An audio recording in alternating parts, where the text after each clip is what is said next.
আপনার দর্শনের অভিলাষা নিয়ে এসেছি প্রভু। মনে মনে আশা ছিল আপনার দর্শন করে যাই প্রভু।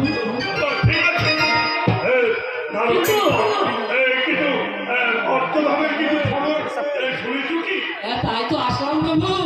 মর্তধামের কি কোনো খবর আপনার কাছে আসে প্রভু?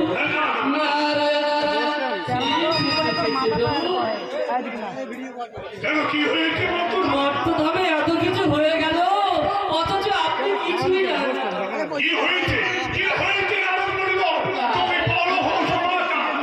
প্রভু।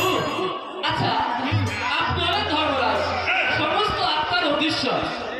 আচ্ছা প্রভু, আপনাকে না জানিয়ে কেউ কি কোনো বাবারটা নিয়ে যেতে পারো প্রভু? এই পৃথিবীতে যত জীব নয় সবচেয়ে আমার আর আমি করি তার পাপ পুণ্যের বিচার। আর আমাকে জিজ্ঞাসা না করে আমার বিনা অনুমতিতে কি করে কেউ কোনোদিন কোনো আত্মা নিয়ে দিতে পারে না। তাই যদি হবে প্রভু, তাহলে কেমন করে আপনাকে না জানিয়ে ওই সামান্য একজন নারী আগে প্রভু ওই পদ্মা, হ্যাঁ প্রভু, পদ্মা আপনাকে না জানিয়ে ওই অনিরুদ্ধ উষার রাস্তা নিয়ে ওই মর্তধামে চলে যাচ্ছে প্রভু।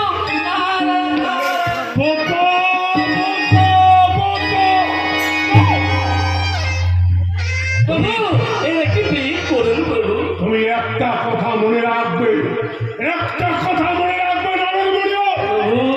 তুমি দেখবে যেমন করে হোক ওই পদ্মার কাছ থেকে ছিনিয়ে নেব অনিরুদ্ধ উষার পরমাত্মা।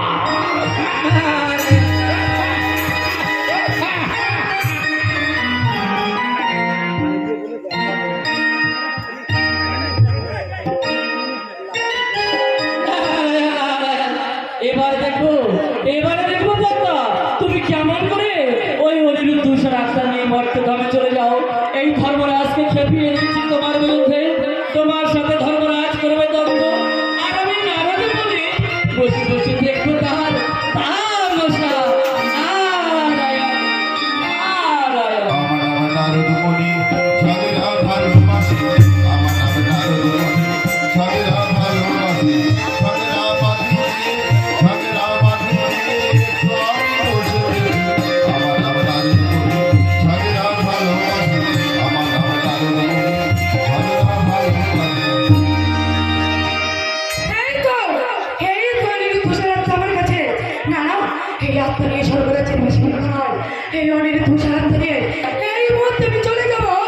ওই মর্তধাম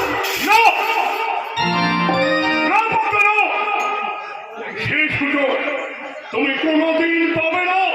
কি ধর্মরাজ তুমি? তুমি হয়তো জানো না এই পৃথিবীতে যত জীব হয় সবচেয়ে আমার আমি করি তার পাপ পুণ্যের বিচার।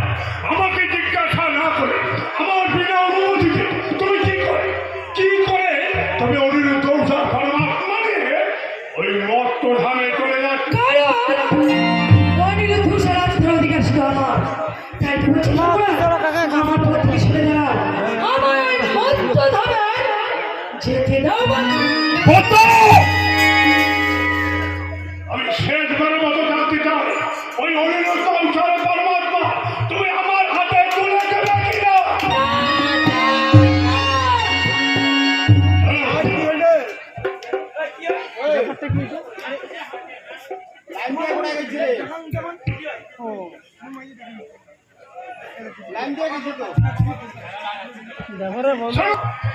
তুমি যদি ওই অনিরুদ্ধ উষার পরমাত্মা তুমি আমার